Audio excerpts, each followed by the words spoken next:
So part A asks for a line and a parabola that intersect twice. It's not too hard to see that. They can be going straight across, they can be going up and down, they can be going straight through the middle, but you can see those two intersection points.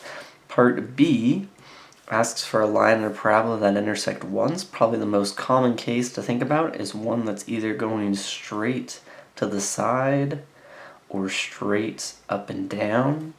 Though technically you could also have what's called a tangent line, which just happens to kiss the curve at a single point. Part C says a line and a parabola that intersect more than twice. As far as I know, assuming your line is straight, that is not possible, at least on a piece of paper. If we started looking at some other object, maybe, and I'll hint at that in a little bit. But for right now, that would not be possible in a Euclidean plane. D, two parabolas that intersect twice, is also pretty easy to see. Most common case is going to be if you have an upward facing parabola and a downward facing parabola. Those then cross at 2 points. You also could have a skinny parabola and one that is not so skinny, in which case they again also cross at 2 points.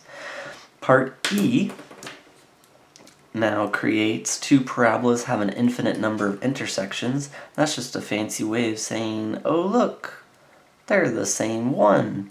One way you could think about it would be if someone came up to you and said, hey, I've got a parabola and I called it y equals x plus 2 squared. And someone else said, hey, I've also got a parabola and I named it y equals x squared plus 4x plus 4.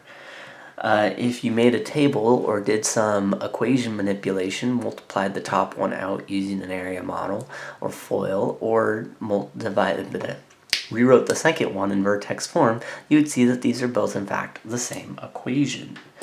I can then go on to F, and it says two parabolas that never intersect. And probably the easiest to think about that is an upward facing one and a downward facing one with a gap in the middle. Those will never share an intersection point. You also could have two that are varying widths and spread apart, because the top one's growing so much faster than the bottom one that those would also fail to cross one another. And then finally, part G says two parabolas that intersect only once.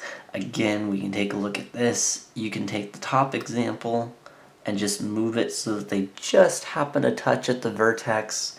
You can do the same thing with the second example, where again they just happen to, that's a bad drawing. Assume that those are both the vertex right there. That is not my best drawing work, to say the slightest. And then it is possible to imagine if they're offset each other. So like if I took this parabola and I moved it up and to the right and did something like that, then technically, even though it looks like all those top lines are gonna end up crossing again, they won't. They're all picking up at the same pace. But this right here, I'm trying to think. I believe requires both graphs to have the same A value. My gut says that the moment you put different A values on there, they're going to end up crossing again like these guys. But I think if the A values are the same and you've just offset them, then they're growing at the same rates.